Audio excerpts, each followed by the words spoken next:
Assalamualaikum warahmatullahi wabarakatuh. Perkenalkan, nama saya Vina Maulia Rahmawati. Saya dari kelompok 2. Di sini saya akan menjelaskan mengenai prinsip dasar konseling spiritual. Simak video saya selanjutnya.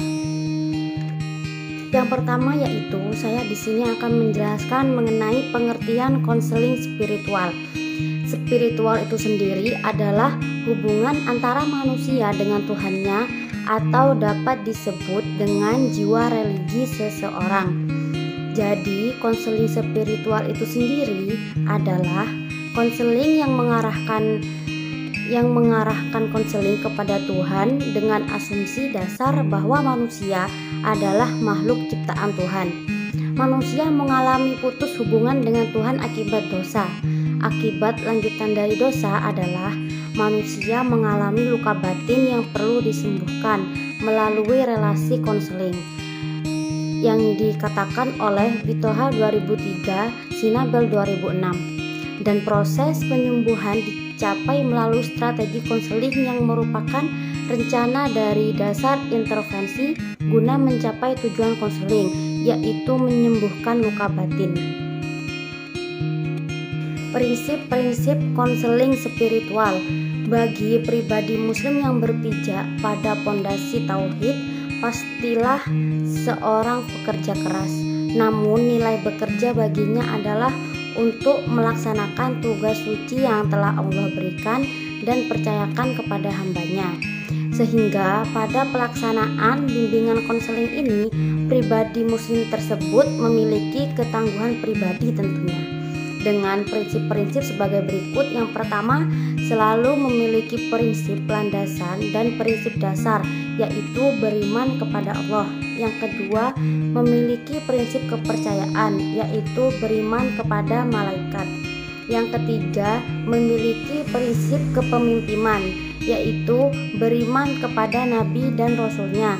Yang keempat, selalu memiliki prinsip pembelajaran, yaitu berprinsip kepada Al-Quran Al-Karim. Dan yang kelima, memiliki prinsip masa depan, yaitu beriman kepada hari kiamat. Dan yang terakhir, memiliki prinsip keteraturan, yaitu beriman kepada ketentuan Allah. Dan adapun prinsip-prinsip dasar konseling itu ada 6 yang dikemukakan, yaitu konseling merupakan suatu usaha yang sistematis dan secara langsung berhubungan dengan perkembangan pribadi individu atau personal development.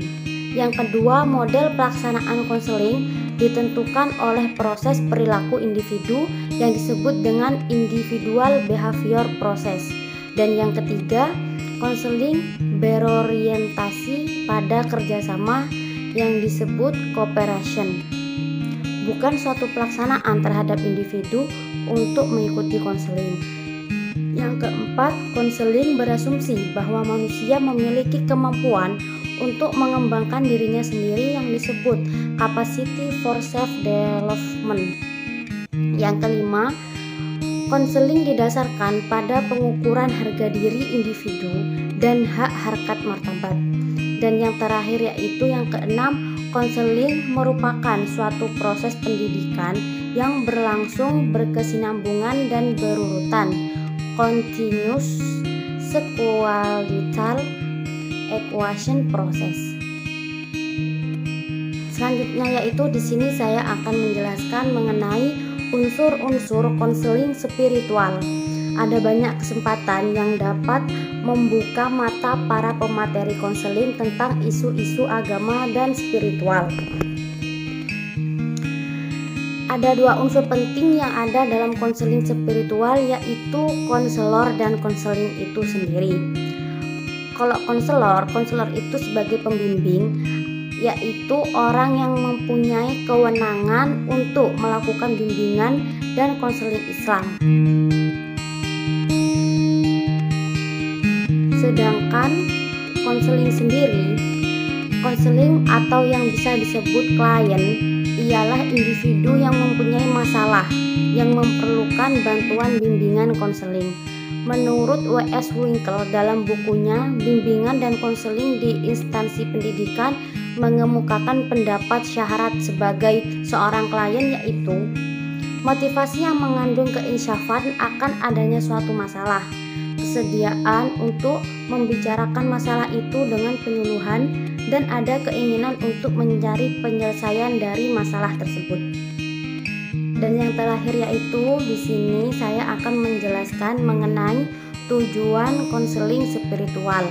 Tujuan konseling spiritual pertama kali ditemukan oleh David Powell dalam Fever, yang mengatakan bahwa dimensi spiritual dalam konseling membutuhkan dedikasi seorang konselor dalam kepedulian peningkatan kapasitas diri akan tujuan dan misi dalam konseling. Pernyataan ini sebenarnya bukan hanya membahas bagaimana tujuan konseling spiritual semata, tetapi pada kebutuhan keterampilan yang harus dimiliki oleh seorang konselor tersebut.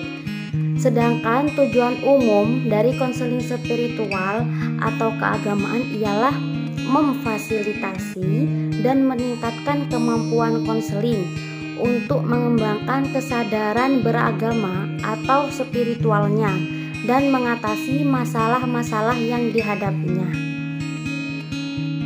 Cukup sekian presentasi saya pada hari ini.